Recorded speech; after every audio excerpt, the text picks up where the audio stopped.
So corollary of cyclic quadrilateral theorem. आणि आजच आपण दोन काय पाहिल्या कोरोलरीज कोणाच्या इन्स्क्राईब अँगल थेरम. पहिली काय होती रे, angles inscribe in the same arc are congruent. आणि दुसरं होतं angle inscribe in a semi circle is a right angle, not angle, only angle. Okay, yes. आता आपण पाहणार corollary of cyclic quadrilateral theorem. आणि सगळ्यात पहिल्यांदा पाहायचं त्या थेरमचं स्टेटमेंट. थेरमचं काय काय मग त्या थेरमचं statement. An exterior angle of cyclic quadrilateral is congruent to the hello to the कोणाशी opposite to its adjacent interior angle. दे त्यांना बोलूया. स्टेटमेंट समजलं काय. The an exterior angle of a cyclic quadrilateral is congruent to the कोणाशी to the angle opposite to its adjacent interior angle. म्हणजे कसं बघ, मी आता तुम्हाला सांगतो, लक्ष द्या. पहिल्यांदा तर हा काय असेल, सर्कल असेल, बरोबर. त्या सर्कलचा काय घ्यायचा आहे आपल्याला, सायकलिक क्वाड्रिलॅटरल. डायग्रामच काढू आपण वाटल्यास, ठीक आहे ना. पहा मग आता मी पहिल्यांदा काय करतो, हा सायकलिक काय काढून घेतो, क्वाड्रिलॅटरल. हा ए, हा बी, हा सी आणि हा डी. काय म्हटलंय त्याने, an exterior angle of a cyclic quadrilateral. मग एक्सटेरियर अँगल कन्सेप्ट शिकलायत का तुम्ही, कालच शिकवली मी अजून एकदा तुम्हाला. कुठं कुठं इन्स्क्राईब अँगल थेरम काल पाहिला आपण. त्याच्यामध्ये जी पहिली केस पाहिली होती आपण, त्या केसमध्ये एका ठिकाणी आपण यूज केलेला आहे रिमोट इंटेरियर अँगल्स थेरम. म्हणजे आपण ट्रायंगलचा तिथे एक्सटेरियर अँगल दाखवला होता, बरोबर ना, अभ्यास करत असाल तर. तसा काय सायकलिक क्वाड्रिलॅटरल, मला याचा पाहिजे एक्सटेरियर अँगल. मग मी कुठे बी काढू शकतो, मी याला पण एक्सटेंड करू शकतो, म्हणजे इथे पण एक्सटेरियर अँगल मिळेल. मी याला पण एक्सटेंड करू शकतो, इथे पण काय मिळणार, एक्सटेरियर अँगल. याला एक्सटेंड केला एक्सटेरियर अँगल मिळेल, याला एक्सटेंड केला एक्सटेरियर अँगल मिळेल. पण मी बेसिक प्रोपोर्शनॅलिटी थेरममध्ये जसं सांगितलं होतं की साईड पॅरल दाखवायचे, खालीच दाखवायचे, म्हणजे एकदम सोप्या पद्धतीने घ्यायचं ना. जसं मी बोललो होतो तुम्हाला की आपण काय घेतला, ट्रायंगल. अशी पण मी पॅरल दाखवू शकतो, मी अशी पण पॅरल दाखवू शकतो, मी अशी पण पॅरल दाखवू शकतो. आठवतंय आपण कोणती घेतली होती, असं करायचं, कळतंय. मग आता काय, इथे बी काय करू आपण, त्या साईडला खालीच दाखवून देऊ एक्सटेरियर अँगल, चालेल ना. मग चला पहा, मग आता मी इथं पहिल्यांदा काय घेऊन टाकतो, सर्कल घेऊन टाकतो. चलो, काही अडचण. हा काय घेतला आपण, सर्कल. याच्यामध्ये काय दाखवणार तुम्ही, सायकलिक क्वाड्रिलॅटरल दाखवून द्यायचा. मग सायकलिक क्वाड्रिलॅटरल दाखवून देतोय मी आता या पद्धतीने. ओके, आणि याला काय देणार तुम्ही आता, नाव. हा ए, हा बी, हा सी आणि हा डी. मला सांगा ना, याचा एक्सटेरियर अँगल आहे का, आहे नाही. मग आपण एक काय करून घेऊ, एक साईड एक्सटेंड करून घेऊ. म्हणजे मी काय करतो, हिला या पद्धतीने इकडे काय करतो, आता एक्सटेंड करतो, केली. यस. आणि मग मी इथे एक पॉईंट घेऊन टाकतो, आता कोणता, ई. कोणता घेतला, ई. मग कोणता अँगल झाला, angle D C E is an exterior angle of quadrilateral A B C D. It is the cyclic quadrilateral, isn't it. Yes.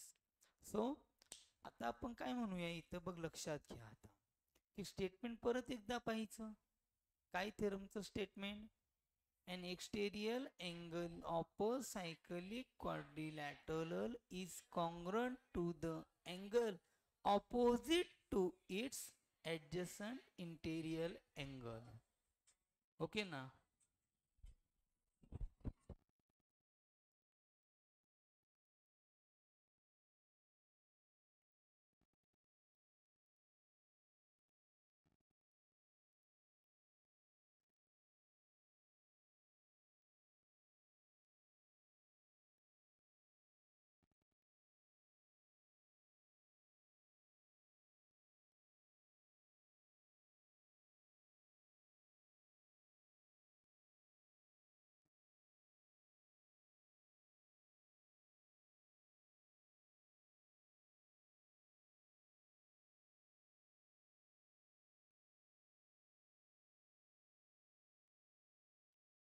आता काय याच्यामध्ये लक्षात आलं का, की जो एक्सटेरियल अँगल आहे तिचा ऍडजस्टंट अँगल घ्या पहिल्यांदा. काय हा तुमच्याकडे काय झाला सर्कल, हा तुमच्याकडे काय झाला सायकलिक सायकलिक क्वाड्रिलॅटरल, हा त्याचा काय झाला एक्सटेरियल ए बी सी हा डी आणि हा काय झाला ई. बरोबर. अँगल कोणता आहे तुमच्याकडे डी सी. हा कोणता अँगल आहे एक्सटेरियर. मग याचा ऍडजस्टंट अँगल कोणता? अँगल डी सी बी किंवा अँगल बी सी डी हा याचा ऍडजस्टंट अँगल झाला. मग मला तो ऍडजस्टंट अँगलशी कॉन्ग्रंट दाखवायचा आहे. मला ऍडजस्टंट अँगलशी कॉन्ग्रंट दाखवायचा नाही, त्या ऍडजस्टंट अँगलचा ऑपोजिट अँगल. कळलं काय? त्या ऍडजस्टंट अँगलचा ऑपोजिट अँगल. मग याचा ऑपोजिट अँगल कोणता आहे? ऑपोजिट अँगल कोणता आहे? बी ए डी. म्हणजे या एक्सटेरियल अँगलशी हा अँगल बी ए डी मला काय दाखवायचा आहे? कॉन्ग्रंट दाखवायचा आहे. समजलं थेरमचं स्टेटमेंट? मग काय होतं थेरमचं statement? An exterior angle of a cyclic quadrilateral is congruent to the angle opposite to its adjacent interior angle. मग काय म्हणणार गिवन मध्ये बोला. सर्कलचा सेंटर दाखवायचा असेल देऊन टाका O. A circle with the centre O. Angle कोणता? याला मी काय म्हणणार गिव्हन. सगळ्यात पहिल्यांदा काय म्हटलंय त्याने? Exterior angle of a cyclic quadrilateral. मग quadrilateral A B C D is a cyclic. Okay. Angle कोणता घेणार? Angle D C E is an exterior angle of cyclic quadrilateral. Yes, cyclic quadrilateral कोणता? A B C D. हे झालं काय रे given. आणि मग मी आता जाणार टू प्रूव्ह कडे. कुठं जाणार मी आता? टू प्रूव्ह कडे. सांगा मग टू प्रूव्ह काय असेल? जो सायकलिक क्वाड्रिलॅटरलचा एक्सटेरियर अँगल असेल. कोणता exterior angle? Angle D C E हा काय असेल? कॉन्ग्रंट. कोणाशी? त्याचा ऍडजसंट अँगल आणि त्याचा ऑपोजिट अँगल. सा अँगल कोणता मग? Angle B A D. आणि मग आपण जाणार आता प्रूफ कडे. काय असेल बरं प्रूफ? आता प्रूफ मध्ये काय करायचं? तुम्हाला जे जे बेसिक नॉलेज माहिती ते सगळं यूज करायचं. बेसिक म्हणजे काही फारसं नाही, जे आपण मागे पाहिलं ते. मला काय आणायचंय? दोघं अँगल इक्वल आणायचे. मला अँगल डी सी पण आला पाहिजे आणि मला अँगल बी ए डी पण आला पाहिजे. बघ ना मग मी काय करणार पहिल्यांदा. Angle D C plus angle B C D घेऊन टाकतो. काय होतील? Angles in a linear pair. Sum किती असेल? 180 डिग्री.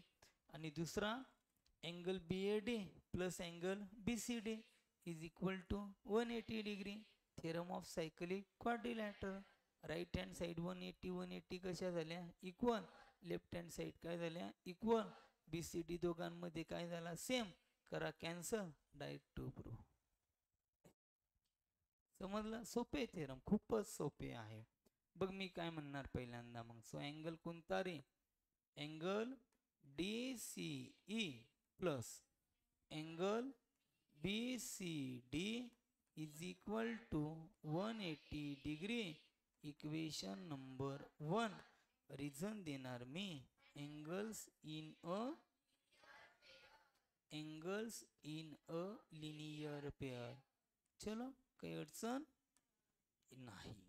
आता आपण काय करू, दुसरा पाहू. आता काय दुसरा क्ल्यू काय दिलाय तुम्हाला, क्वाड्रिलॅटरल कोणता, ABCD इज यस. काय झाला सायकलिक.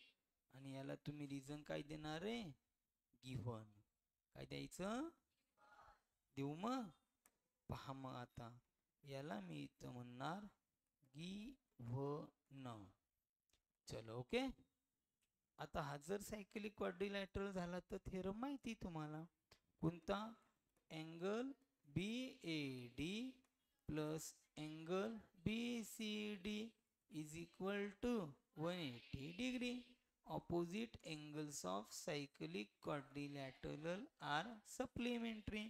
म्हणजेच रिझन देणार तुम्ही त्याला by the theorem of yes, किंवा by the theorem of a cyclic quadrilateral किंवा सायकलिक क्वाड्रिलॅटरल थेरम. काय म्हटलंय त्या पद्धतीने देऊ शकतात तुम्ही. Theorem of by theorem of cyclic quadrilateral. पहा मग दोघं इक्वेशन पहा मग आता. राईट हँड साइड कशा झाल्या इक्वल, दिसत आहेत का. हे बघ हा किती तुमच्याकडे 180 डिग्री, हा बी किती आहे 180 डिग्री. जर राईट हँड साइड इक्वल तर left hand side equal. So angle कोणता, DCE plus angle BCD is equal to angle BAD plus angle BCD. काय दिसतंय, फ्रॉम 1 and 2. मग दोघं काय दिसत आहेत तुम्हाला. आता याच्यामध्ये दोघांमध्ये काय दिसत आहे, जो BCD आहे तो कसा आहे कॉमन आहे. आणि इथं मी काय म्हणलं, फ्रॉम 1 and 2. फ्रॉम 1 and 2 काय असेल, angle DCE plus angle BCD is equal to angle BAD plus angle BCD. आणि मग इथं राहिला angle DCE is equal to angle BAD. आणि that is angle DCE is congruent to angle BAD. आणि हेच आपलं काय होतं टू प्रूव्ह. ओके, काही अडचण